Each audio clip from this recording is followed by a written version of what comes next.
Calaroga Shark Media.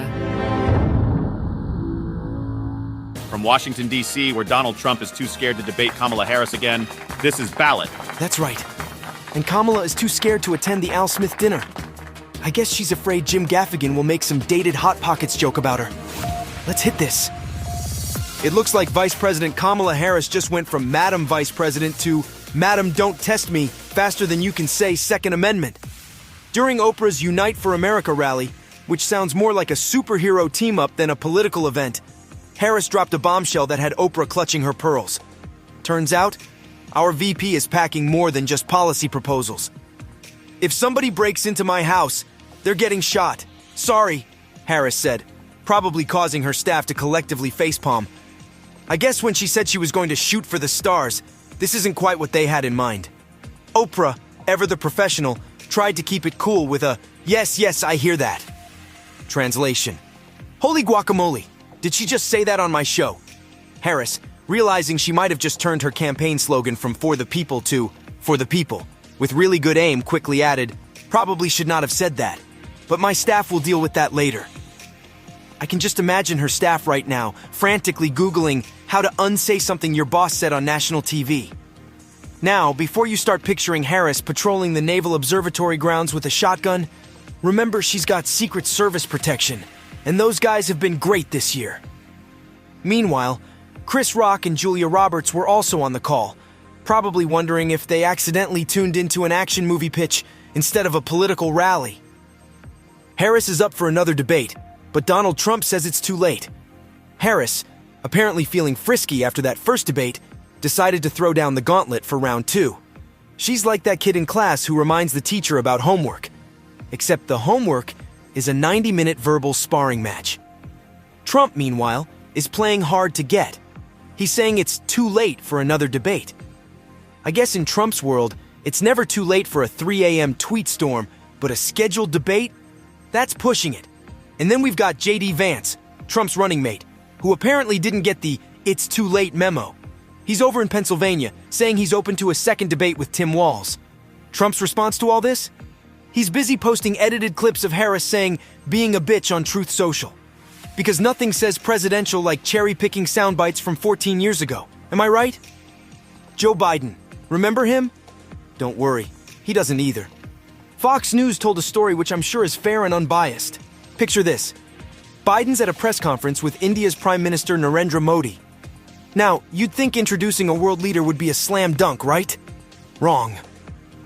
Biden pulls a classic Biden and asks, "Who am I introducing next?" Followed by a loud, "Who's next?"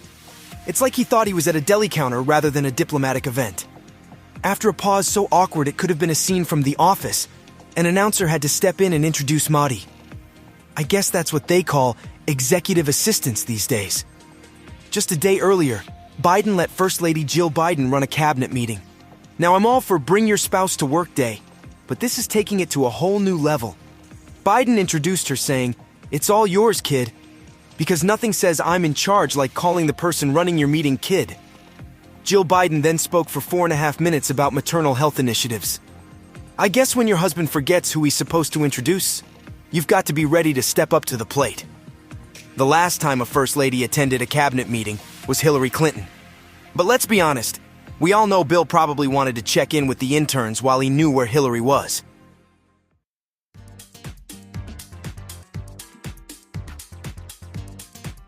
It looks like Taylor Swift's political endorsement is about as popular in North Carolina as a Yankees cap at a Red Sox game.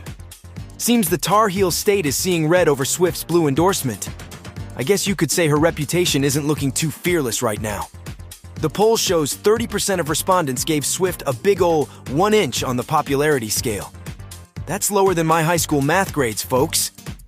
Another 9% gave her a 2, which in Taylor's world is probably the equivalent of "we are never ever ever getting back together." Meanwhile, Elon Musk, the guy who offered to knock up the childless cat lady, is somehow more popular than Swift. I guess in North Carolina, offering to impregnate pop stars is less offensive than endorsing politicians. Who knew? But don't worry, Swifties. 31% of respondents still love Taylor.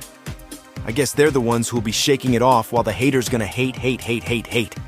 As for the actual political race, Trump's leading Harris by 4 points. Looks like some voters are ready to make America insert catchphrase again. Well, folks, it looks like Vice President Kamala Harris is pulling a Houdini act on the Al Smith dinner. I guess she figured, why roast Trump when I can just ghost him instead? Our VP is breaking a tradition that's older than most of the jokes in my monologue. The last time a candidate skipped this shindig, Walter Mondale thought he had a shot at the presidency. Spoiler alert, he didn't. Harris says she'll be busy campaigning in battleground states. I'm no political expert, but I'm pretty sure New York is a state. And last I checked, there's quite a battle going on there for the last slice of pizza. Meanwhile, Trump's agreed to show up. I guess he couldn't resist the chance to roast someone other than himself for a change. Plus, it's probably the only dinner in New York where he's still welcome. The Archdiocese spokesperson said they're disappointed Harris won't be there, calling it an evening of unity and putting aside political differences.